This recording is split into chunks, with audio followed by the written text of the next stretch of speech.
Chodesh Tov. Though many of us, as we enter Tammuz, may be feeling a little bit of a sense of dread. Shivasar Tammuz is around the corner. Along with that, the 3 weeks of gradually increasing intensity in our mourning towards the destruction of the Beit HaMikdash. And I have to wonder, is there a way that we can view this month in a possibly more positive light?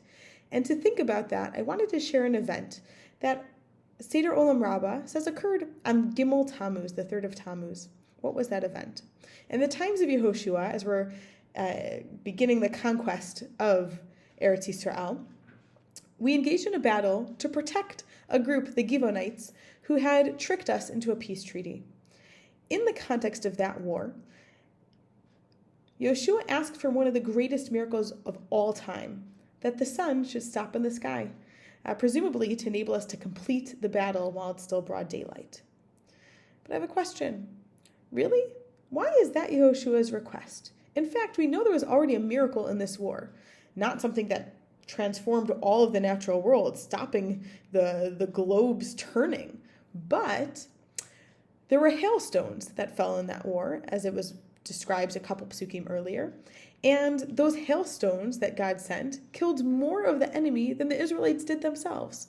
So Yeshua, if you're going to ask for a miracle, why not get to the ultimate goal itself? Why not say, God, please complete this war for us. Let's finish this speedily, rather than praying for a longer day in which for them to complete that war. And to understand this, I think we have to think briefly about the relationship between Yeshua and Moshe. Moshe is actually described in Bava Batra as someone whose countenance is like the sun, as opposed to Yeshua, whose countenance is like the moon. And you feel this difference in their stature, even in the first parak of Yehoshua, where in the first 18 psukim, Moshe is mentioned 11 times, even though he's not physically present. And the first words to Yehoshua by Hashem is, Moshe Avdi met. Moshe has died. Kum, you have to get up, Yehoshua, and cross the Yarden, encouraging him, you can stand up to this task. But what's the different reality for Yehoshua? Well, the Netziv describes in the introduction of Sefer Bamidbar that our time in the wilderness was one actually of light, where God's presence was obvious, where we lived a miraculous existence. But once we get to Eretz Yisrael, it's much more difficult. He actually describes it, based off of a Bereshit Rabbah, as a time of darkness. You have to look for God. It's not as obvious. So who better to lead us in that era of darkness than Yehoshua, who's represented by the luminary of the moon that gives us light in the darkness of night? And when I think about that and this concept of stopping the sun, what do we think of the sun? Well, we're saying, Moshe, perhaps, your time has come to an end, but the light is still there. The teachings, the lessons, it's all still there. But we have come to a time where the sun has stopped. Those miracles have paused to leave room for the natural world. And what is Yehoshua doing? He says, okay, yes, we need to learn how to live in nature and still acknowledge God. And therefore, what am I going to do? I'm going to ask for really the greatest miracle. One, ironically, that impacts the entire world in order for the opportunity to train the Israelites that you can fight a natural war. So rather than something more drastic, more hailstones, kill out the people quickly, I'm going to ask to buy more time, so that we can complete this war in a natural way. And God gives his stamp of approval and says, okay, Yehoshua, you got it. I'm going to make one of the biggest miracles that ever were so that you can train the people how to fight a natural war and still see God's hand. We have this concept also when it comes to Yosef.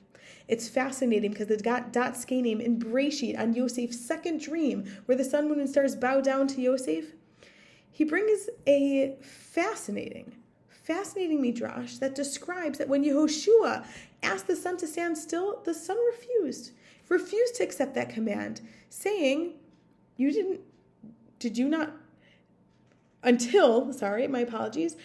until Yehoshua said, did you not bow down to my forefather already? Meaning Yehoshua, descended from Ephraim, who comes from Yosef. Yosef is able to tell the sun, you bowed down to my ancestor way back then, you can bow down to me too. What does this mean? Well, Yosef, he was the prime example of someone who could acknowledge God within the natural world. He saved Egypt from a 7-year drought and famine by being a government official, while acknowledging the entire time that his success, his wisdom was attributed to God.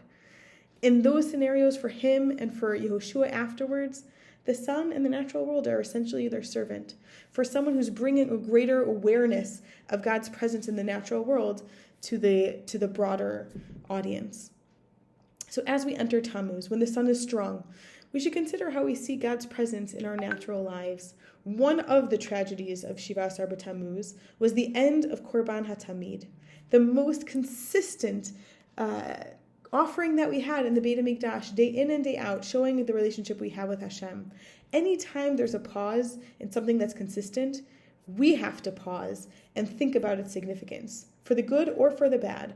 When you have the stopping of the sun, the most consistent thing in our lives, the length of a day, we have to pause and say, wow, that's awe-inspiring. That's a shift where I can see God is coming in a miraculous way to our aid. Or, for the less good, for the not so good, when we see the stop of the Korban Tamid, there's a break in my relationship with God. That was something that was consistent and now it's not. I need to think about why that change occurred.